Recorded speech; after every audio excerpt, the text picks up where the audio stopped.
Mes chers amis, bonjour. C'est notre rendez-vous habituel. Maintenant, je vais vous faire visiter aujourd'hui la coupole. La coupole, c'est la coupole de la belle époque. Coupole, c'est le temple de l'art déco. Alors, ça a été fréquenté, elle a été fréquentée aussi par tous les artistes, par tous les écrivains depuis 1930. Alors, la coupole, bien entendu, est à Paris, exactement au carrefour Vavin, près de Montparnasse, le carrefour Vavin que l'écrivain, non, que le peintre Pasquine appelait le pubis vérolé de Paris. Alors, avant de pénétrer dans la coupole, je me présente, je m'appelle Frédéric Lévineau, je suis grand reporter au Point et surtout, n'hésitez pas à poser des questions.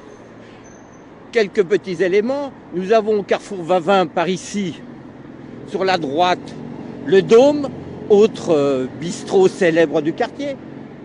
À gauche, au coin, nous avons la Rotonde. Et enfin, en face, le Select. Alors, nous allons traverser maintenant pour aller, vous voyez, le Select qui a été ouvert un peu avant la coupole. Alors justement, venez, nous allons traverser. Je dois dire que la coupole s'appelle la coupole parce que l'architecte à l'époque s'est dit, dans le quartier, il y a le Dôme, il y a la Rotonde, alors pourquoi pas la coupole? C'est pas aller plus loin que ça. Alors, quelques éléments. La coupole a été donc construite, établie par deux Auvergnats, par deux beaux-frères, Ernest Fros et Jean Lafont. Auparavant, ils tenaient le Dôme et ils ont décidé d'ouvrir le plus grand et le plus beau restaurant de Paris, la plus belle brasserie, puisque la coupole était à l'époque à la fois une brasserie et un restaurant. On verra ça à l'intérieur. Ici, c'était un entrepôt de charbon, de bois. Ils ont acheté et ils ont fait construire. Alors autant vous dire que l'immeuble qui était au-dessus n'existait pas à l'époque. Alors, nous allons rentrer par la porte centrale.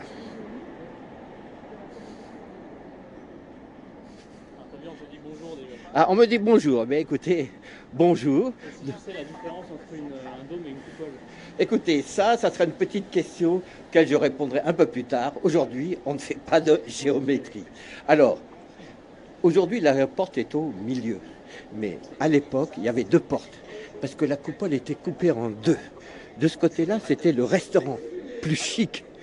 De ce côté-là, c'était la brasserie, qui était un peu moins chic. La différence, c'était quoi? C'était les mêmes repas, à peu près les mêmes plats, je veux dire. Simplement, la grande différence, c'est que du côté du restaurant, les tables avaient des nappes en tissu, tandis que du côté de la brasserie, il y avait des nappes en papier. Voilà. Alors, tout l'intérieur a été confié à un architecte spécialiste de l'art déco qui s'appelait Solvay.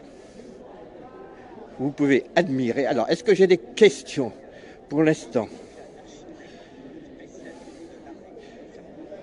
Alors, est-ce que vous avez des questions? N'hésitez pas à poser des questions. Ah, d'accord. Merci pour les précisions sur le dôme et la coupole. Alors, première chose à admirer, c'est le sol. Comme vous le voyez, c'est une mosaïque. C'est une une mosaïque de style cubiste. Voilà, très beau. Deuxième chose à regarder, au-dessus de nous, ce sont les lustres. Le lustre est typiquement, là encore, art déco. Je vous rappelle que l'art déco était un art où il y avait des lignes droites, des lignes, des rectangles, des carrés, un peu comme le cubisme. Ça succédait à l'art nouveau qui favorisait plutôt les courbes, qui était un art mou, disait-on à l'époque. Alors, le verrier qui est le maître verrier qui a conçu ces lustres s'appelait Jean Perzel. L'établissement existe toujours de nos jours. Alors, nous allons maintenant nous diriger d'un peu plus près vers les célèbres. Le décor est d'origine. Oui, le décor est d'origine. Bon, ça a été rénové à plusieurs reprises, notamment en 1988, où la salle a été légèrement réarrangée. Sinon, donc, la terrasse aussi, puisque la terrasse, il y avait 2 entrées, maintenant il n'y a plus qu'une entrée centrale, ça a été fait récemment. Et on le verra plus tard, le bar qui fait partie maintenant de la salle, à l'époque, en 1927, le bar était complètement séparé de la salle. Alors, ce que je voulais encore dire, c'est la hauteur. Vous voyez la hauteur 5 mètres. Pourquoi si haut? Tout simplement, c'est que Lafont et Frot avaient vu au dôme que la fumée gênait un peu les convives, la fumée des cigarettes. Donc ils avaient dit, cette fois, on va faire une hauteur de 5 mètres pour que les convives ne soient plus gênés par la fumée. Alors, ce que je vais vous montrer également, ce qui fait la caractéristique de la coupole, ce sont ses piliers. Effectivement, parce que la coupole est construite sur des carrières, donc il fallait des piliers qui s'enfoncent, je crois, de 22 mètres sous le sol. Alors, comme vous voyez, la partie basse, mes chers amis, des piliers, c'est une sorte de copie de marbre. C'est du verre, on appelle ça le verre LAP, L-A-P. C'est du verre avec mélangé des feuilles d'or, de cuivre et d'argent. Alors je vous rappelle toujours que nous sommes en train de visiter la Coupole, la plus célèbre brasserie au monde, le temple de l'art déco. Et oui. Ce que c'est que le terme de brasserie. Brasserie. C'est le lieu où les plats de tous genres se mêlaient et étaient brassés. De même que la clientèle était brassée, c'est-à-dire ouverte. Oui, la clientèle, il y a quelqu'un, mais tout le monde doit le lire, qui explique qu'une brasserie, c'est parce que la clientèle était brassée, c'est-à-dire de multiples origines. Et puis on servait des plats plus simples aussi, c'est-à-dire on pouvait servir pas des sandwichs, mais des œufs sur le plat, des choses comme ça, tandis que le restaurant, c'était des plats bien plus, délicats. Il y a Maud qui demande quelle est l'originalité du lieu à part l'architecture. Maud, l'originalité. Alors, l'originalité du lieu, surtout, c'est surtout la clientèle. On est au centre de Montparnasse. Nous sommes dans les années folles. Ici, tous les écrivains, tous les peintres du quartier venaient déjeuner ici ou faire la fête ici. Par exemple, le jour de l'inauguration, le 20 décembre 1927, il y avait, j'ai noté quelques noms là pour pas les oublier, il y avait Blaise Cendrars, il y avait Fujita, le peintre japonais, et sa compagne Yuki. Il y avait Moïse Kissling, un peintre. Il y avait Vlaminck, vous le connaissez, Cocteau. Alors Cocteau, le jour de l'inauguration, a même écrit sur la nappe un poème, mais quelqu'un le lui a volé, donc il ne nous est pas resté. Il y avait le célèbre photographe américain Man Ray avec Kiki de Montparnasse. Kiki de Montparnasse était un modèle que tout le monde s'arrachait et qui animait complètement Montparnasse. Je peux même vous dire qu'auparavant, à la place de cette sculpture qui a été installée ici en 1988, il y avait une vasque avec de l'eau. Eh bien, tout simplement, Kiki s'est mise nue et a grimpé dans cette vasque pour se baigner nue. Voilà. Alors, il y a deux questions. Oui. Il y a Claude qui demande. Claude, qui raconte une anecdote qui a déjeuné il y a longtemps avec à sa gauche une famille d'Américains et à droite Yves Saint-Laurent tout seul.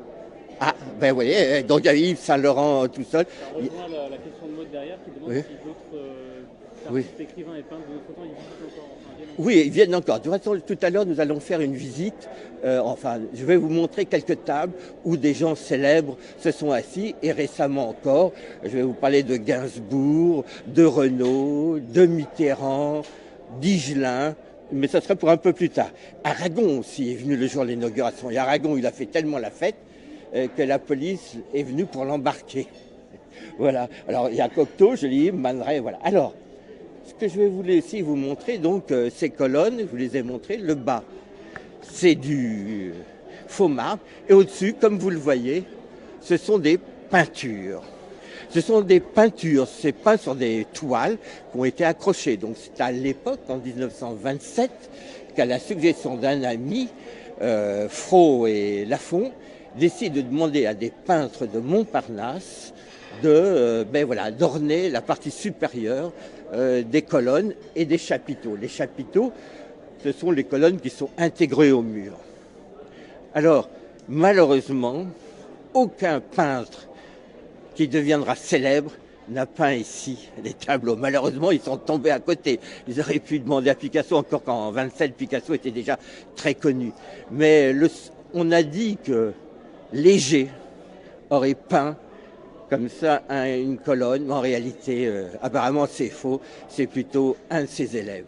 Alors, je vais quand même vous présenter quelques colonnes. Elles sont par ici. D'abord, celle-là.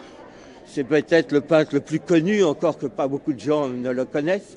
C'est Latapie. Moi, je le connais bien puisque c'était un ami de mon grand-père qui était un peintre anglais et qui est venu peindre dans ces années-là, vers 1915, un peu plus tôt, à Paris, avec Bissière. Alors, il y a un autre tableau. Alors, je ne sais pas s'il y a d'autres questions. Alors, il y a... Voilà, ici, regardez bien sur ce pilier-là, c'est peint par un certain Robichaud. Je ne sais pas si vous voyez quelle est la personne en bas. C'est Joséphine Baker dans la Revue Nègre avec ses plumes. Alors Joséphine Baker était une grande habituée aussi de la coupole. Elle est venue bien sûr le jour de l'inauguration. Elle est venue un peu plus tard avec son secrétaire et amant secret qui était tout simplement Siménon, le jeune Georges Siménon, qui effectivement a été l'amant et le secrétaire de Joséphine Baker. Et un peu plus tard, Baker est venu une fois avec son guépard, Chiquita. Elle avait un guépard, elle est venue une fois, bon, elle a foutu la frousse à tout le monde et on l'a prié de ne plus revenir avec. Voilà. Il y a Claude qui demande pourquoi le dancing, il existe un dancing apparemment. Ah oui, alors le dancing, on pourra, Claude, si tu veux aller le voir. Effectivement, un an après l'ouverture de la salle, on a ouvert le dancing qui était au sous-sol, où on dansait surtout le paso doble, le tango, le grand tango, c'était à la mode à cette époque-là. On dansait aussi, il y avait du jazz, il y avait effectivement des orchestres de jazz. C'était au sous-sol. Bien plus tard, c'était, dit-on, là où les vieilles dames venaient rechercher des jeunes gens. Je crois que le dancing fonctionne toujours, mais bon, je ne sais pas si la tradition se maintient. Alors, nous avons maintenant un peu plus loin, je vais vous montrer. Donc là, les poteaux qui sont un peu plus loin au-dessus de la tablée, là-bas, on ne le voit pas très bien, mais ces tableaux sur la colonne, bien sûr, toujours, a été peint par une certaine Marie Vassiliev. C'était une peintre d'origine russe qui habitait pas très loin d'ici. Et ce qui est remarquable, c'est que en 1914, quand la guerre s'est déclarée, bien sûr, la coupole n'existait pas, mais elle était déjà là. Et un certain nombre de peintres étrangers, comme Picasso ou russes, qui ne sont pas partis sur le front, étaient restés à Paris. Ils ne vendaient plus rien, ils mouraient de faim. Et donc Marie Vassiliev a ouvert une cantine pour eux où elles recevaient tout le monde, Picasso, Soutine et tous les grands noms, Modigliani, voilà. Tu sais, oui. quelle était l'influence de la Seconde Guerre mondiale sur le lieu ? L'influence de la Seconde Guerre mondiale sur le lieu, bon, malheureusement, bien entendu, beaucoup d'Allemands sont venus ici, venaient manger ici. Et en 1944, quand Paris a été libéré, il y a une légende qui court, mais qui est sans doute fausse. On a dit que Hemingway, à la tête de je ne sais plus quel DB, est venu et a libéré la coupole. Mais c'est vrai qu'Hemingway venait souvent ici. C'était un ami de Pasquine. De toute façon, il a décrit dans ses livres la belle époque. Dans Paris est en fête, par exemple, il y a tout cet univers de la belle époque. Je me rappelle plus très bien, mais je pense que peut-être certaines scènes se passent à la coupole. En tout cas, lui fréquentait beaucoup la coupole, de même que Henry Miller, son compatriote américain Henry Miller. Mais lui, il n'avait pas du tout d'argent. Donc, comme tous les gens qui n'avaient pas d'argent, il restait au bar. James Joyce aussi allait souvent au bar, mais lui, c'était pour s'enfiler du whisky, surtout. Alors ici, Bavard. Est-ce que les peintres clients de la belle époque laissaient des œuvres dans cette coupole ? Non, oui, effectivement, ça peut être une tradition, mais ça, c'était plutôt avant la Première Guerre, où les peintres, où Montparnasse était constitué de peintres vraiment désargentés et qui pouvaient laisser effectivement, comme Modigliani, par exemple, Modigliani laissait des œuvres, mais c'était plutôt à la Rotonde. plutôt à la rotonde au dôme. Mais ici, non, parce qu'ici, nous sommes en 1927. D'abord, tous les premiers peintres qui étaient partis de Montmartre, qui sont venus s'installer ici, qui crevaient la dalle, c'est fini. Eux, ils sont devenus... soit ils ont disparu, soit ils sont devenus très riches, comme Picasso.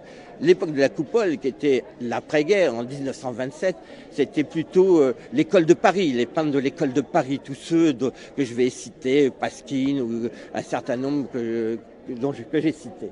Alors, on ne peut pas s'approcher parce qu'il y a beaucoup de monde, mais dans la table du coin, là, tout au fond, là, quand on voit là où les gens sont assis, derrière le serveur, c'était la table 149.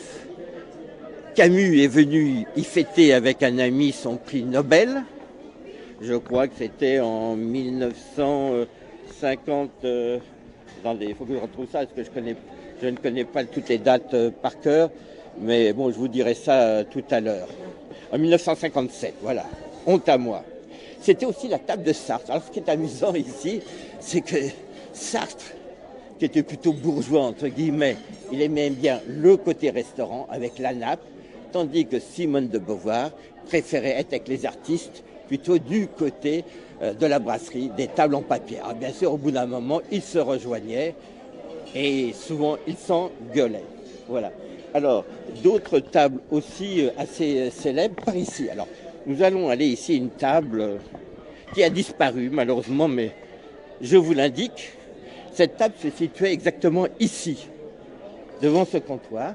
C'était la table 142. C'est là où Mitterrand, en 1995, en décembre 1995, 15 jours à sa mort, c'est là où il est venu pour la dernière fois au restaurant. Et il a pris le curry à l'agneau, le curry d'agneau, qui est le plat le plus célèbre de la coupole, qui est servi par un Maharaja. Enfin, il est habillé comme un Maharaja, mes amis. Je vous rappelle que nous visitons la coupole, le temple de l'Art déco à Montparnasse, en ma compagnie, Frédéric Lévineau, grand reporter au Point. Si vous avez d'autres questions, Thomas me les indiquera. Alors, nous allons nous diriger par là. Ionesco avait donc une table par là. J'ai mon petit plan parce que c'est un peu compliqué. Bonjour monsieur, vous allez bien? Bonjour, je vais bien, bonjour. Alors, comme vous le remarquez, ici, tous les maîtres d'hôtel, les serveurs sont tous habillés superbes, c'est-à-dire en noir et blanc, comme à la grande époque. La classe. Alors oui, alors on s'arrête à nouveau devant cette statue qui a été installée en 1988 quand Lafon a vendu la coupole au groupe Flo. Donc c'est une œuvre d'un certain Derbray. Et au-dessus, la coupole a été peinte par 4 artistes, une française, un marocain, un argentin et un chinois. Et cette œuvre date de 2008 et donc beaucoup plus récente. Alors, quelque part par là aussi, il y avait la table, et il faut que je vous l'indique, nous allons regarder ça parce que je ne connais pas tout par cœur. Il y avait la table de Ionesco, il y avait la table de Man Ray. Ah oui, c'est un peu bordélique. Hein.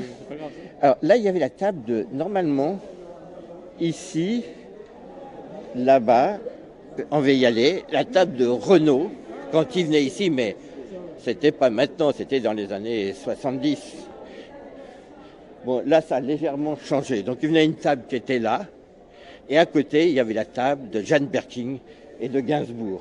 Malheureusement, ça a un peu changé. C'était des places attitrées alors Non, c'est-à-dire qu'à la coupole, moi, par exemple, j'y viens depuis tout le temps. Mon grand-père était sans doute là le jour de l'inauguration. Et on avait surtout des tables attitrées parce qu'on voulait avoir le maître d'hôtel. On devenait amis avec ces maîtres d'hôtel.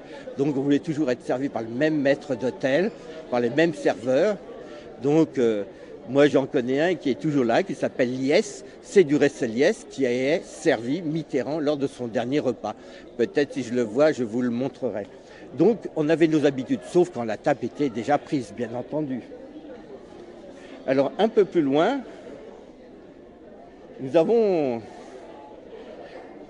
par ici, ici, là, la table, à peu près, parce que les choses ont un peu changé, d'Yves Klein. Yves Klein, je ne sais pas si vous vous rappelez, c'était un peintre.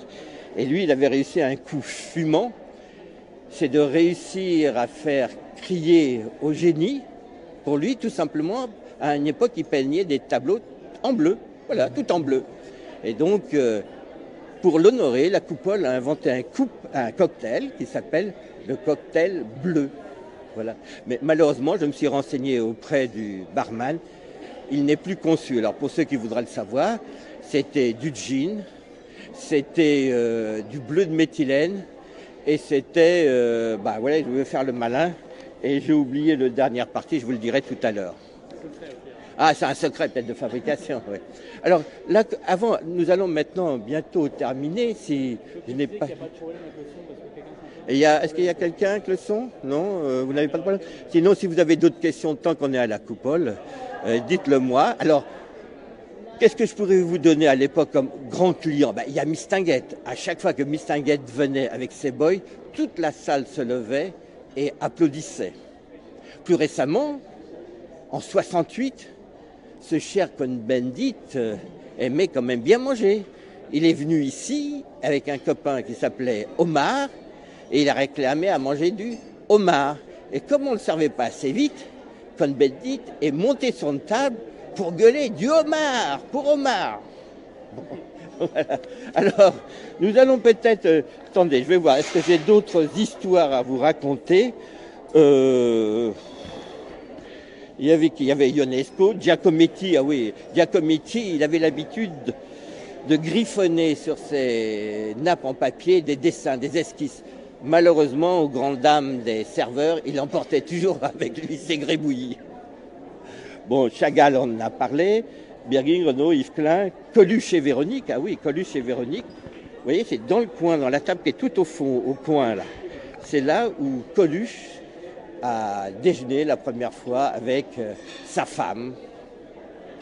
Bon, alors nous allons aller au bar. N'oubliez pas qu'avant, le bar était d'abord jusqu'à l'entrée. Il y avait un mur qui nous séparait. Là où il y a les poteaux, il y avait un mur. On rentrait par une porte à double battant. Et c'est là où s'est déroulée l'une des plus belles histoires d'amour de France et de l'univers. Je vais vous raconter. Suivez-moi.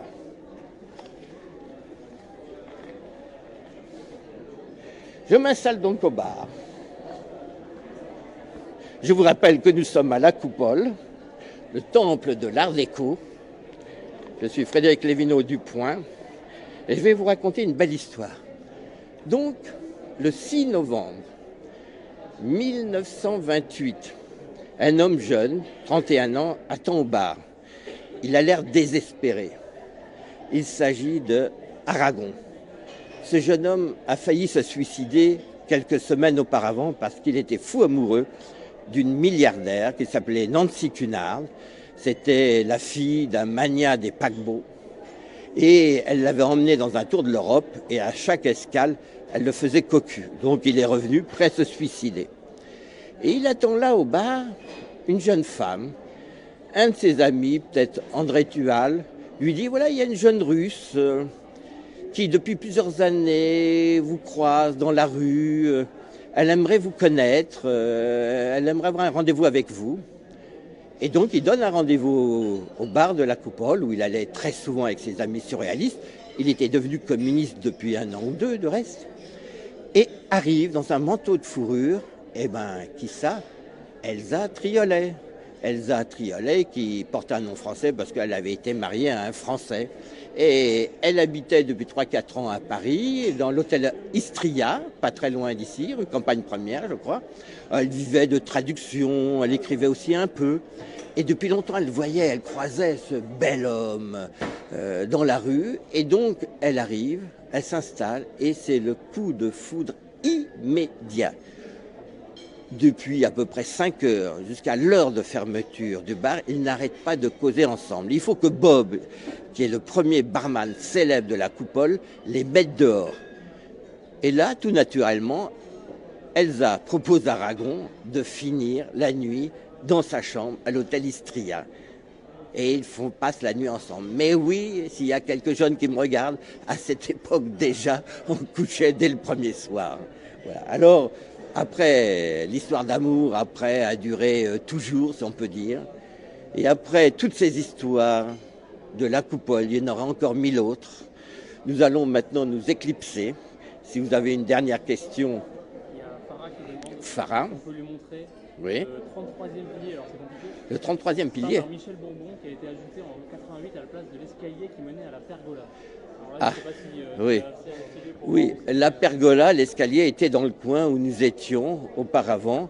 Donc, pour faire plaisir à Farah, on va essayer de voir quelle est. Sinon, pour tous les autres, je vous rappelle que nous sommes à la coupole, que nous visitons la coupole, le temple de l'Art déco, et que donc, pour faire plaisir à Farah, nous allons voir où se trouvait son fameux pilier, le 33e, effectivement, parce que l'escalier... Alors oui, avant, il y avait un deuxième restaurant qui était au-dessus, on montait par un escalier, et même le restaurant était un restaurant en plein air, donc autant dire qu'il n'était pas ouvert tout le temps, le restaurant au-dessus de la coupole, et que très souvent, les habitués, ils jouaient à la pétanque. Alors, chère Sarah, elle me dit c'est un pilier par qui? Par Bourbon, monsieur. Bourbon, c'est le 7 là. 6, 7, voilà. Voilà, ma chère Farah, tu es exaucée. Voici, c'est pas un pilier, hein, c'est un pilastre qui est dans le mur. Du reste, il a été fait très longtemps après, on peut le voir, parce que, en fait, c'est un hommage à tous les clients de l'endroit. On voit tout en bas, derrière la coupe de fruits, on voit Fujita. Lui, il est facile à reconnaître, avec ses plus petites lunettes rondes. Normalement, au-dessus, on dirait Victor Hugo, mais c'est certainement pas Victor Hugo. Ça me fait penser que Breton venait souvent là. Et Breton a laissé une anecdote ici, c'est qu'un jour, il a filé une grande baffe à son ami Chirico, parce qu'il n'appréciait pas le nouveau chemin qu'il empruntait. Quant à savoir quelles sont les autres personnes, je peux éventuellement vous le dire. Je vais prendre, parce que ça... Alors, sur le 7, il y a Kiki de Montparnasse, donc la célèbre Kiki de Montparnasse qui s'était mise toute nue. Ah, il y a un anniversaire sans aucun doute, puisqu'on baisse les lumières. On voit aussi Marie Vassiliev, Fujita, Sartre, Simone de Beauvoir, Giacometti, Sandra... Ah, peut-être que... C'est une tradition ici de fêter les anniversaires.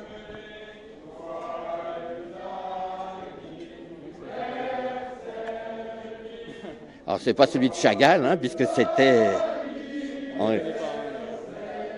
Voilà, on ne les connaît pas. C'est la seule brasserie dans ce style à Paris. La seule brasserie? De ce style à Paris. Non. Non, je crois pas. Il y a d'autres brasseries. Ah. Bravo! Bon anniversaire! Voilà. Bon, non, il y a d'autres brasseries également à Paris. Ils sont des anciennes brasseries, mais celle-là est la plus typique art déco. Il y a des brasseries aussi art nouveau. Voilà, tout ce que je veux dire. Bon, mais écoutez, après... Baba demande si on envisage de faire d'autres visites. Ah oui, de toute façon, nous allons faire des visites. En principe, on va essayer de faire une visite par semaine. On va essayer de faire toutes sortes d'endroits à Paris. C'est pas évident que ça soit le mardi, mais on va essayer. La prochaine fois, je pense que je vais vous emmener voir quelque chose de très différent. C'est le musée de la police, avec toutes sortes d'armes de crime, notamment l'œilleton par lequel regardait Landru quand il regardait ses victimes agoniser. Donc on va essayer de faire ça mardi prochain. Voilà. Je vous remercie. Je suis donc Frédéric Lévineau, grand reporter au Point. C'est notre série sur les lieux, disons, d'histoire à Paris. Je vous remercie. Au revoir, les amis.